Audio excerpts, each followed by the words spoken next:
નમસ્કાર, આપ જોઈ રહ્યા છો સ્પાર્ક ટુડે ન્યૂઝ. નર્મદા જિલ્લામાં ભારતીય જનતા પાર્ટી દ્વારા પુણ્યશ્લોક અહિલ્યાબાઈ હોલકરની 300મી જન્મજયંતિની ભવ્ય ઉજવણી, જેના અનુસંધાને વિશાળ યુવક યુવતી સંમેલનનું આયોજન કરવામાં આવ્યું. આ કાર્યક્રમ કમલમ ખાતે કરવામાં આવ્યો હતો. રાજપીપળા સ્થિત કમલમ કાર્યાલય ખાતે ઉલ્લાસપૂર્ણ માહોલમાં આ કાર્યક્રમ યોજાયો. કાર્યક્રમમાં અધ્યક્ષ તરીકે સુરતના પૂર્વ મેયર હેમાલીબેન બોઘાવાલા ઉપસ્થિત રહ્યા. ખાસ ઉપસ્થિતિ રહી માનનીય સાંસદ મનસુખભાઈ વસાવાની, ધારાસભ્ય ડોક્ટર દર્શનાબેન દેશમુખ તેમજ જિલ્લા ભાજપ પ્રમુખ નીલરાવ ઉપસ્થિત રહ્યા. આ પ્રસંગે યુવાઓને અહિલ્યાબાઈ હોલકરની જીવનશૈલી, દેશ સેવા અને સમર્પણ ભાવના અંગે માર્ગદર્શન આપવામાં આવ્યું. જિલ્લાભરના મોટી સંખ્યામાં યુવક યુવતીઓ તેમજ કાર્યકરો આ કાર્યક્રમમાં ઉપસ્થિત રહ્યા હતા.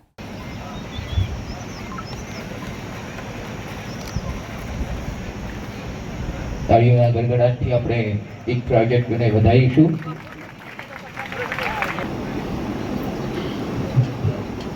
હું સ્વાગત પ્રવચન માટે ગજેન્દ્રસિંહ જાડેજા પૂર્વ પ્રમુખ વિનંતી કરીશ કે તેઓ જિલ્લાના મહામંત્રી ભાઈ શ્રી વિક્રમભાઈ,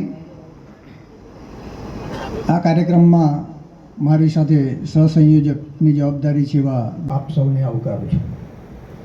અહિલ્યાબાઈ હોલકર વિશે તમને એવું થશે કે 300મી જન્મજયંતિ આપણે ઉજવવા જઈ રહ્યા છે, ત્યારે આજે નર્મદા જિલ્લાના રાજપીપળા ખાતે શ્રી કમલમના પટાંગણમાં અહિલ્યાબાઈનો 300મી જન્મજયંતિનો પૂજાનો કાર્યક્રમ રાખ્યો.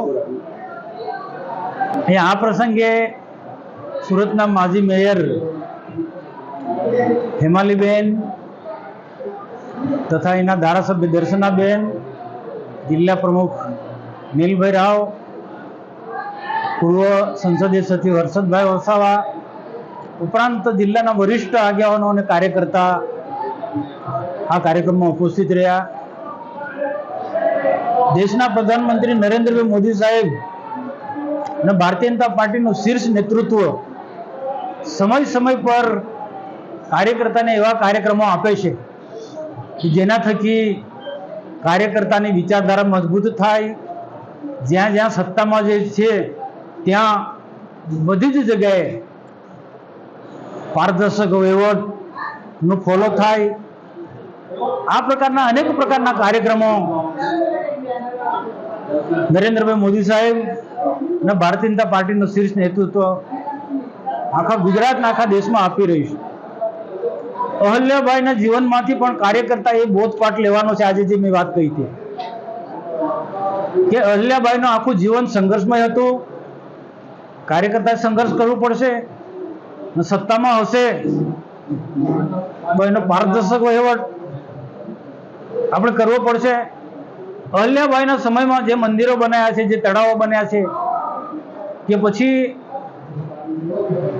કેટલાક ઓવારા જે બન્યા છે, આજે પણ અસ્તિત્વમાં છે. એક પણ કાંકરું ખરતું નથી.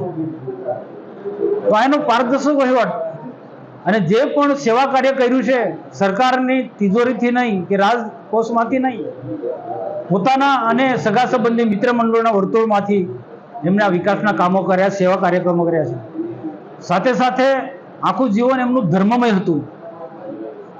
મહિલાના ઉત્થાનના માટે એમણે ખૂબ કામો કર્યા છે.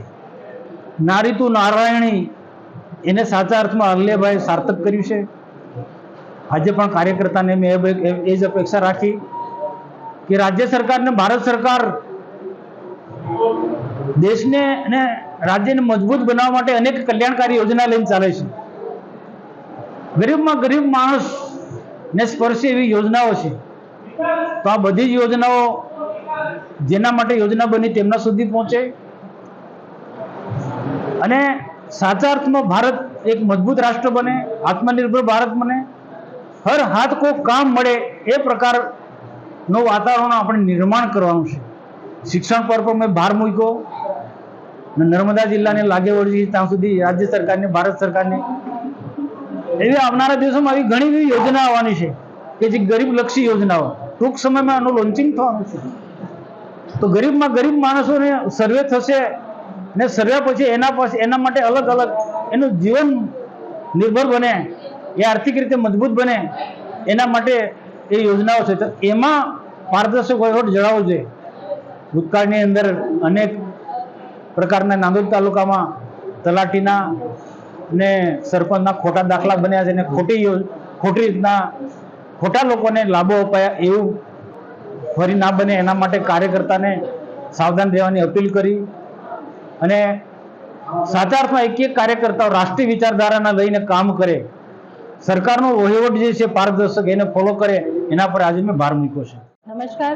ભારતીય જનતા પાર્ટી નર્મદા જિલ્લાના રાજપીપળા ખાતે આજે પુણ્ય શ્લોક અહલ્યાબાઈ હોલકરજીની 300મી જન્મ જયંતિની ઉજવણી કરવામાં આવી રહી છે. ત્યારે આજના કાર્યક્રમમાં આ મંચસ્થ અમારી સાથે કાર્યક્રમમાં આ વિસ્તારના લોકપ્રિય સાંસદ શ્રી મનસુખભાઈ, સાંસદ બેન શ્રી દર્શનાબેન, જિલ્લાના યશસ્વી અધ્યક્ષ શ્રી નીલભાઈ અને સમગ્ર જિલ્લાના તાલુકા મંડળેથી વિવિધ પ્રકારના કાર્યકર્તા ભાઈઓ બહેનો અહીંયા ઉપસ્થિત રહ્યા હતા.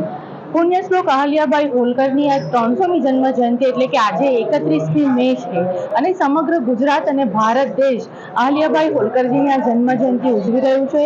અને આપ સૌ જાણો છો તેમ 21મી મે થી 31મી મે સુધી સમગ્ર ગુજરાતના જિલ્લાઓની અંદર અહલ્યાબાઈ હોલકર વિશે કે તેમણે જે ધર્મપ્રિય, ન્યાયપ્રિય અને જે રીતે વહીવટી કુશળતા દાખવી છે અને એ જ પ્રમાણે આ કાર્યક્રમમાં પણ તમામ ચૂંટાયેલા જનપ્રતિનિધિઓ પણ એમની આ ક્ષમતાને ઓળખે, જાણે અને સાચા અર્થમાં અહલ્યાબાઈની આ 300મી જન્મ જયંતિ એટલે કે 31મી મેને પોતાના જીવનમાં એક સાર્થક રીતે આગળ વધે એના ઉપલક્ષ્ય સાથે આ કાર્યક્રમનું આયોજન કરવામાં આવ્યું.